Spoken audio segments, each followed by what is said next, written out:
get into the 7 Habits material, we have to realize that it is all based upon principles, upon natural laws. That is why we are presenting this foundational material first. We need to understand the concept of a principle and the concept of a paradigm, and also how to define effectiveness.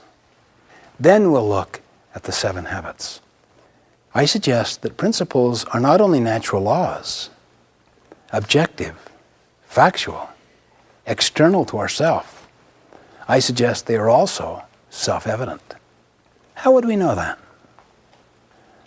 We have found that if you can get enough people interacting freely and synergistically who are informed, all the value systems are the same.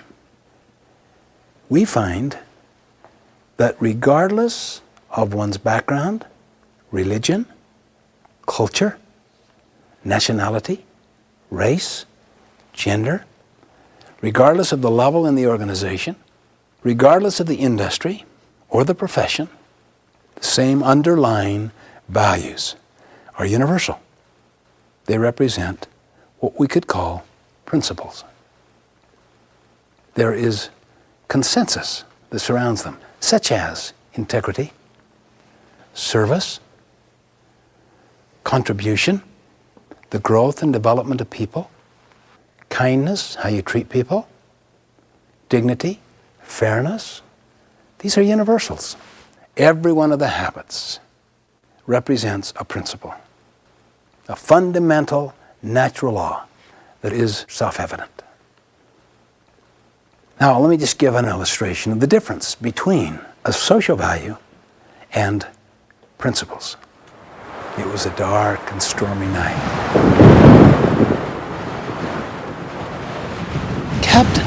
Captain, wake up. What is it? Sorry to awaken you, sir, but we have a serious problem. And we've tried to solve it and can't. What's the problem? There's a ship in our sea lane about 20 miles away that refuses to move. Well, what do you mean they refuse? Just tell them to move. We have, sir. That's the problem. They won't respond. I'll tell them. The signal goes out. Move starboard 20 degrees.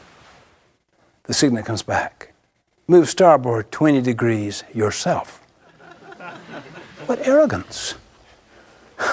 Who is this guy? He doesn't know who I am. Let him know a captain is giving the command. The signal goes out. This is Captain Horatio Hornblower, the 16th. Move starboard 20 degrees at once. The signal comes back. This is Seaman Carl Jones, the 3rd. Move starboard 20 degrees at once yourself. This is a command. A seaman commanding me, a captain. I can't believe this. What is going on? Let them know who I am. We're a battleship. We could just blow them out. The signal goes out. This is the mighty Missouri, flagship of the 7th Fleet. Signal returns. This is the lighthouse. You see, lighthouses are like principles. We don't break them. We break ourselves against them. This is why humility is the mother of all other virtues. Openness, teachability, humility, awareness of external realities.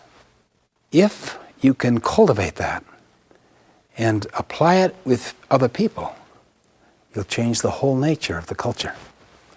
It'll become a principle-centered culture, not one driven by social values. I had a friend of mine who said, our company is value-driven. I said, every company is value-driven. Hitler was value-driven. The question is, are the values in alignment with principles? That is a humbling question. Are my values and my habits in alignment with principles, with natural laws? Now, when principles and values are aligned, then you could use the words interchangeably. You could call it values or principles. It would make no difference. So you don't want to get hung up semantically on the difference.